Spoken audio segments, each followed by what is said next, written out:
Salut tout le monde, c'est Fuse et aujourd'hui on se retrouve pour un nouvel épisode de Earth NG. Ah là là, vous êtes des centaines chaque jour à me réclamer des nouveaux épisodes de Earth NG.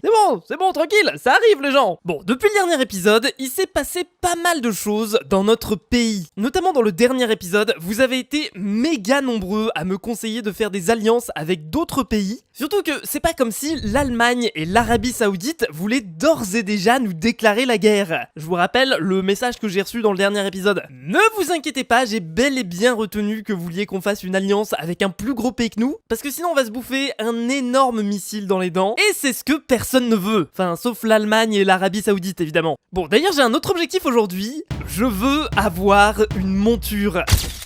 Comment ça, une monture, Fuse? Je sais pas si vous vous souvenez, mais dans les premiers épisodes de Earth NG, on était tombé sur des joueurs qui avaient des montures. Notamment, on était tombé sur quelqu'un qui avait un chocobo. Bon, alors vous avez été super nombreux à me dire que ça venait de Final Fantasy. Désolé, je ne savais pas. Faut savoir que les chocobos, c'est... Ok, il y a un mec qui vient de se faire tuer devant mes yeux. Ah, c'est génial, ok. Je me disais, c'est bizarre, j'ai plein de bananes dans mon inventaire avec marqué goûte-lait. Et en fait, c'est le nom du mec qui vient de se faire tuer devant mes yeux.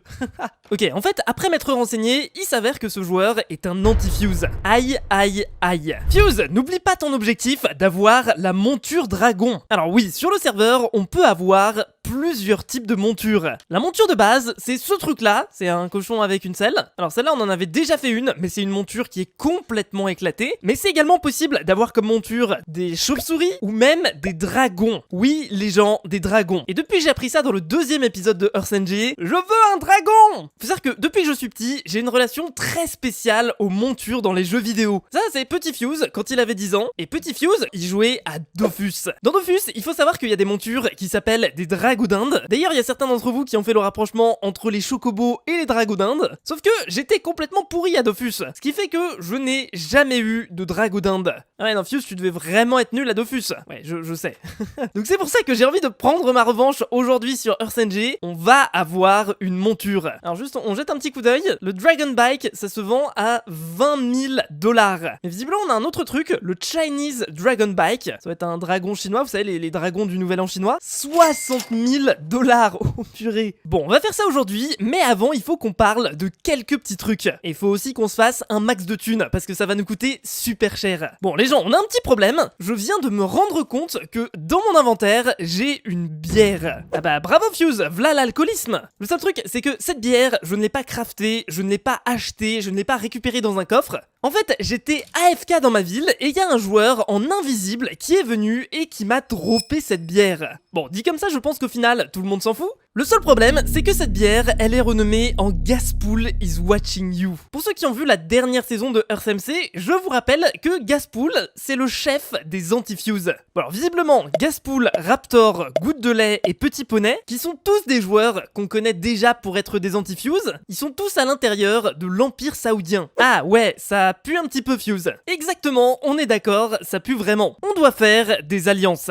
Il y a quelques jours de ça, l'Empire chypriote nous a fait une demande de colonisation. Bon, après réflexion, vu que c'est chaud entre l'Empire saoudien, l'Allemagne, etc., j'ai fini par accepter cette demande de colonisation. Donc, pour résumer, en échange de la protection de l'Empire chypriote, on doit leur verser 1200 $ par semaine. Bon, la vérité, c'est que c'est pas tant que ça, et en vrai, c'est vraiment nécessaire. Je vous rappelle qu'on est quand même très brouillé avec les Allemands. D'ailleurs, en parlant d'Allemands, j'ai l'impression qu'ils se sont bouffés des missiles dans la tronche, là. Le truc, c'est que dans le dernier épisode, ils avaient vraiment perdu pas mal de place dans le classement des pays les plus puissants. Ils avaient été descendus à la 8ème place, ce qui en soi était pas catastrophique, mais ils étaient passés de la première à la 8ème place, ce qui est pas ouf. Sauf que cette semaine, ils ont été classés à la 2ème place. Autant vous dire que heureusement qu'à l'heure actuelle, on est en colonie avec l'Empire chypriote, qui est lui le premier pays du serveur. Voilà, ça va clairement nous permettre d'éviter de nous faire exploser la tronche. Bon, j'avais juste envie de venir check rapidement à quoi ressemble Chypre. Du coup, ça, c'est Chypre. J'aime vraiment beaucoup le style de... Non!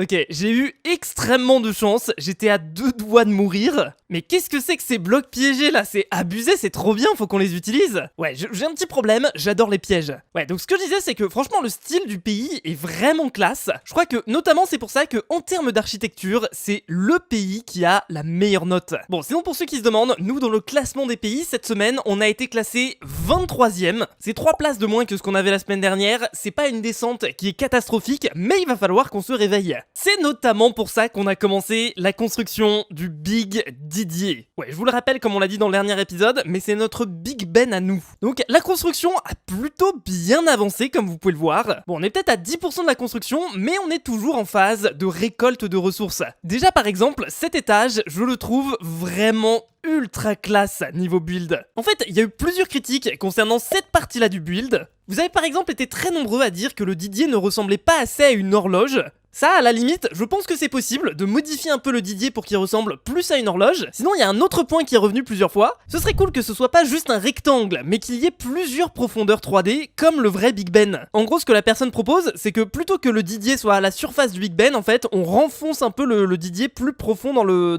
mur. Ouais, j'espère que je suis clair parce que j'explique très mal. J'ai demandé à Julien et Zalom, qui sont les architectes principaux de ce projet, si justement c'était possible de remettre le Didier un petit peu plus profond dans le mur, histoire qu'il y ait des reliefs. Et le problème que Julien m'a dit, c'est que apparemment si jamais on enfonce le Didier dans le mur, on le verra pas depuis en bas. Ah, donc je vais vous mettre un petit sondage en haut à droite. Est-ce que vous préférez que le Didier soit enfoncé plus profond dans la tour mais qu'on le voit pas forcément d'en bas? Ou alors est-ce qu'on garde ça comme actuellement? Bon, du coup si jamais on veut pouvoir avancer sur Big Didier, on va avoir besoin de ressources. Pour Big Didier, on a notamment besoin de 2 ressources, on a besoin de clay et d'argent. Bon, la clay c'est logique, c'est parce que la majorité de nos builds sont faits en clay, et l'argent c'est parce qu'on a besoin des blocs de décoration payants qui sont disponibles dans le catalogue. 4$ le bloc, ça fait très vite super cher. Bon, déjà pour la thune, dans le dernier épisode, on avait commencé à mettre en place une petite ferme à XP. Le but, c'était de faire des bouteilles d'XP qui se revendent plutôt bien au shop. Bon, dans le dernier épisode, nos fucking plantes à XP, elles voulaient pas pousser. Mais entre temps, j'ai compris l'erreur qu'on avait faite en fait. Comme vous pouvez le voir, là tout a poussé et j'ai juste à faire un clic droit pour récolter des petites orbes d'XP. Ensuite, il suffit juste d'entourer une bouteille vide avec ces petites orbes d'XP et on obtient des Bottles of Enchanting. Bon, en vérité, ça va quand même assez vite.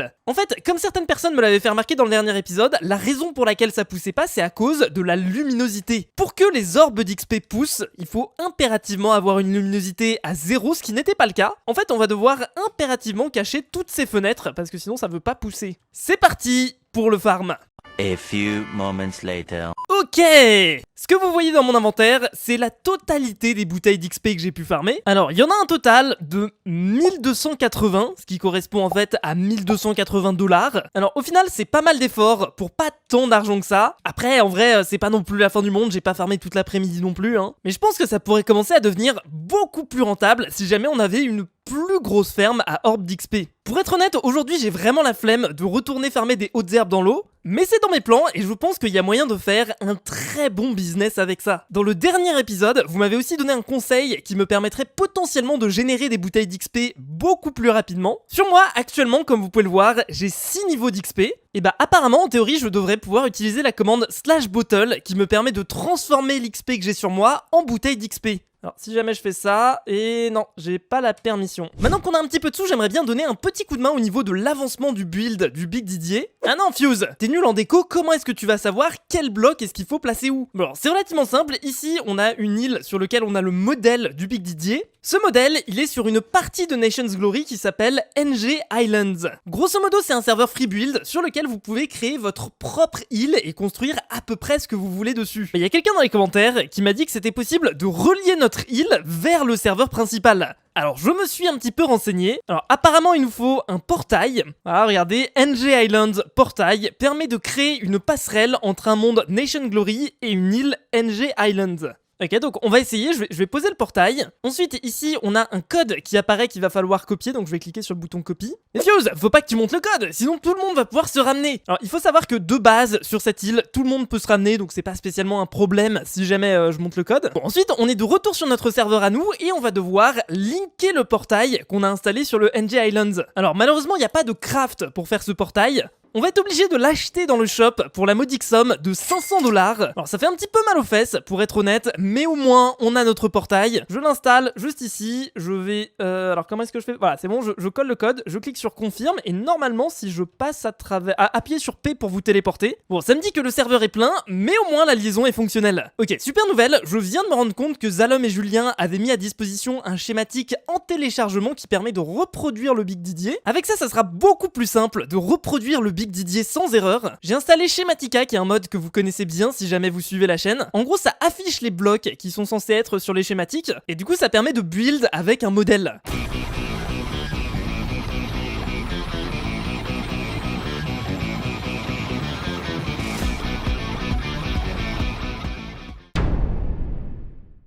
Ok, comme vous pouvez le voir, ici j'ai un petit peu avancé sur la construction du Big Didier. Bon, alors, pas de grand chose, mais c'est beaucoup de blocs posés, rendez-vous bien compte. Je dois avouer qu'au niveau du sol, là, je suis pas hyper confiant sur quel bloc acheter au catalogue. C'est-à-dire que j'ai peur de me tromper et de dépenser de la thune pour des blocs qui ne servent à rien, en fait. Et quand on connaît le prix des blocs, on a plutôt intérêt à pas se tromper. Bon, du coup, je me suis chargé principalement de la clay. Malheureusement, de la clay, on n'en a plus. Du coup, je me suis un petit peu renseigné et je me suis rendu compte qu'il y avait une machine qui permettait de farmer la clay à notre place. Ça s'appelle le Ocean Collector. Bon, le seul truc, c'est que à l'heure actuelle, dans notre pays, on est un petit peu à l'âge de pierre sur Nations Glory. Si on regarde un petit peu les pays qu'on a autour de nous, on peut se rendre compte qu'ils ont tous un moyen, d'une façon ou d'une autre, de générer de l'électricité. Genre par exemple, là l'Irlande, ils ont fait un truc beaucoup trop stylé, ils ont un système de génération électrique à partir de panneaux solaires qu'ils ont mis sous l'eau. Waouh! On a besoin d'électricité. Bon, là on est au niveau du spawn du serveur et je me suis rendu compte qu'il y avait ce PNJ qui s'appelle Astal. Et en gros, c'est un PNJ qui nous propose une quête pour se lancer dans la création et la configuration de machines. Ok, je pense que c'est à peu près ce dont on a besoin. Bonjour Fuse,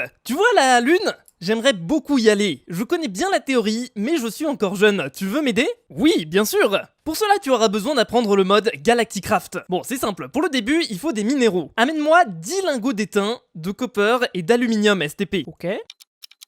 Bon, j'ai les minerais qu'il m'a demandé. Du coup, on parle à Astal. Hop, c'est nickel, on a réussi. Ensuite, il veut me faire crafter un coal generator. Bon, en vrai, c'est un tutoriel qui, je pense, s'adresse aux gens qui connaissent pas très bien Galacticraft et qui les prend un petit peu par la main. Bon, vu que je suis un petit peu un professionnel du modé, je pense qu'on va essayer sans le tutoriel, on va se débrouiller un peu tout seul. On a notre machine que je voulais juste ici, l'Ocean Collector. Alors je sais pas du tout comment est-ce que c'est censé marcher. Alors apparemment il y a un petit point d'interrogation ici qui explique. Cette machine permet d'extraire l'argile du fond de l'océan. Il suffit d'alimenter la machine pour qu'elle commence à creuser dans un rayon de 5 blocs. Je vais faire une petite expérience, je vais mettre ça au niveau de l'océan, notre Ocean Collector il est juste là. Mais Fuse, faudrait que tu l'alimentes en électricité, non? Exactement, c'est pour ça que j'ai récupéré un petit générateur à charbon. Donc je vais le brancher ici, j'ai pris des câbles, on va relier tout ça. Je vais mettre du charbon à l'intérieur du générateur à charbon. Et normalement, petit à petit, on devrait avoir de l'électricité qui se génère. Ok, là c'est très intéressant, regardez, la machine est en fonctionnement et on a déjà récupéré 2 de clay sans rien faire. Alors en fait dans la machine, il y a marqué le mot extraire, mais en fait j'ai l'impression que ça creuse pas vraiment les alentours. C'est juste le fait d'être dans l'eau, et bah ça génère automatiquement du sable et de l'argile. Enfin, je crois. Bon alors c'est cool comme machine, mais il faudrait peut-être faire ça à une plus grande échelle, parce que bon, spoiler, c'est pas avec 2 de clay qu'on va construire le Big Didier, hein. Apparemment, après avoir un petit peu discuté avec Zalom et Julien, on a déjà un projet de système de génération d'argile à grande échelle. Laissez-moi vous présenter l'Argilator 2000.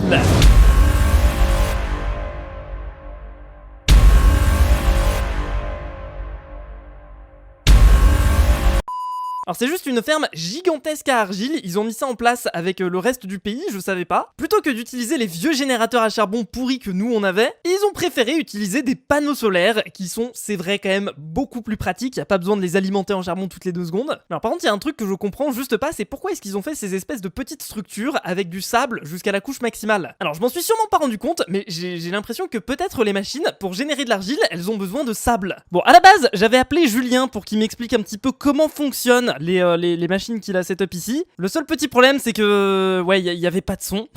Du coup je vais vous faire un petit résumé. En gros ce que j'avais pas compris c'est que ces machines là elles fabriquent pas de la clay à partir de rien. En fait, elles vont consommer automatiquement du sable. Donc là, on a mis des tonnes et des tonnes de sable. Ce sable, il va être consommé, sauf que quand il est consommé, évidemment, il y a le sable qui descend et ça permet d'avoir des grosses quantités. Alors évidemment, c'est extrêmement relou parce qu'il faut régulièrement reposer tout le sable. Le fait est qu'à chaque fois, il y a une chance sur deux d'obtenir du sable et une chance sur deux d'obtenir de la clay. Et là, si vous êtes comme moi, vous allez me dire non mais Fuse, c'est complètement débile. En fait, faut que tu farmes du sable pour avoir de la clay. Mais pourquoi tu farmes pas directement de la clay? Et ben justement, Julien m'a expliqué qu'il y avait un PNJ au spawn qui permettait de donner à l'infini du sable. C'est trop bien. Alors c'est vrai que je savais pas, mais dans le spawn, regardez, ici, il y a un PNJ qui offre de la terre et du sable. Donc genre un stack de terre, une ligne de terre. Ok, en vrai, franchement, c'est super pratique, c'est super cool. En fait, vu que la map est limitée, je pense qu'ils ont mis en place ce système exprès pour pouvoir continuer à récolter des ressources sans pour autant détruire la map.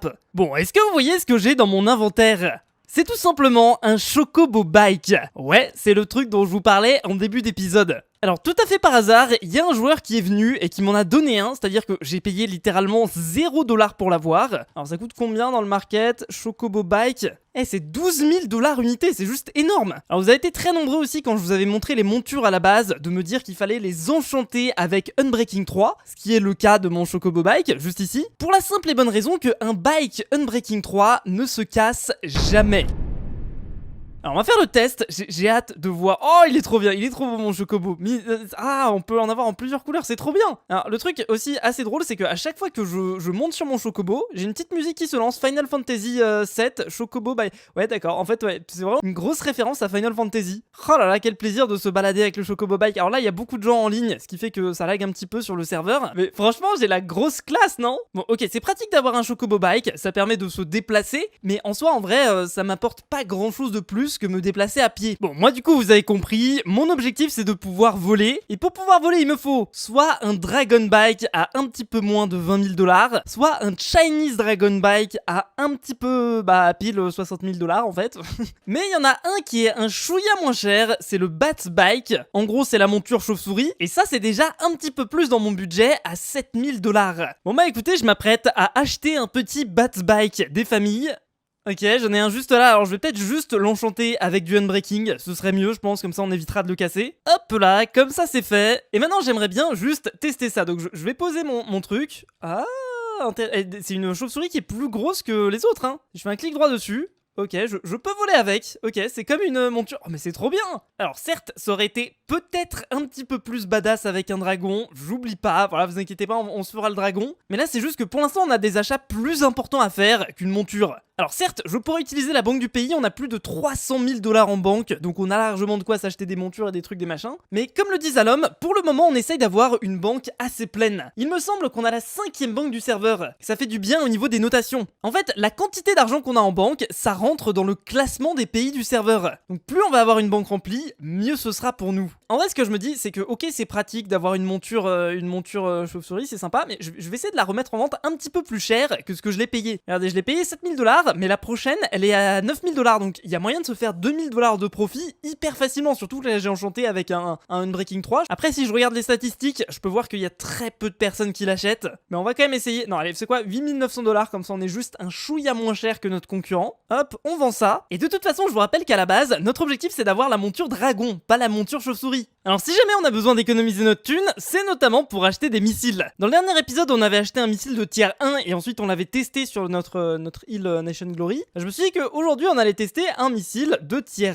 2. Ouais, vous aviez l'air chaud pour qu'on teste d'autres missiles, donc je me suis dit let's go, on va faire ça. J'ai reçu vraiment plein de conseils concernant les missiles, c'était super intéressant. Par exemple, j'ai appris qu'il y avait des anti-balistiques missiles qui coûtent pas si cher que ça, qui permettent de détruire les missiles envoyés sur notre pays. En gros, c'est des missiles défensifs. Et en vrai, on va mettre ça en place dès le prochain épisode. Abonnez-vous pour pas rater ça. Mais bon, du coup, on m'a dit aussi qu'avec les missiles de tier 2, j'avais une plus grosse portée et ça faisait des plus grosses explosions, donc on va tester ça. Donc déjà, on va lui dire d'exploser genre à 200 blocs de là où on est. Ensuite, on peut aussi régler la hauteur à laquelle l'explosion va se produire. En gros, est-ce que l'explosion va se produire proche du sol ou relativement haut? Donc moi j'ai envie que ça se produise sur le sol, donc je laisse à 0. Et puis ouais, c'est parti, on va tester ça.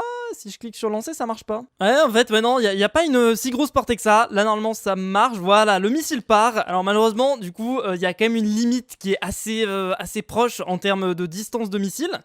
Alors il faut savoir que plus on met loin, plus le missile va mettre du temps à arriver, et ça fait quand même une sale explosion, hein. Alors faut savoir qu'en plus de ça, on a des missiles nucléaires de tier 3, c'est hyper vénère. Mais on a aussi des missiles d'antimateur, c'est les missiles les plus puissants du serveur. Du coup, ce que je propose, c'est que si ça vous plaît et que vous voulez qu'on continue les tests de missiles dans le prochain épisode, vous laissez un petit pouce bleu. Et si je vois que ça vous plaît, et ben on continuera ça. Donc bref, c'est la fin de cet épisode de Nation's Glory. Vraiment, à chaque fois, j'ai pas le temps de faire tout ce que je veux faire, il y a trop de trucs à faire sur ce serveur. Donc comme d'habitude, si jamais ça vous a plu, n'oubliez pas de vous abonner à la chaîne, de lâcher un gros pouce bleu, ça fait toujours plaisir et ça aide énormément les vidéos. Et moi je vous dis à très bientôt pour de nouvelles vidéos. Salut tout le monde, c'était Fuse, à la prochaine, à plus.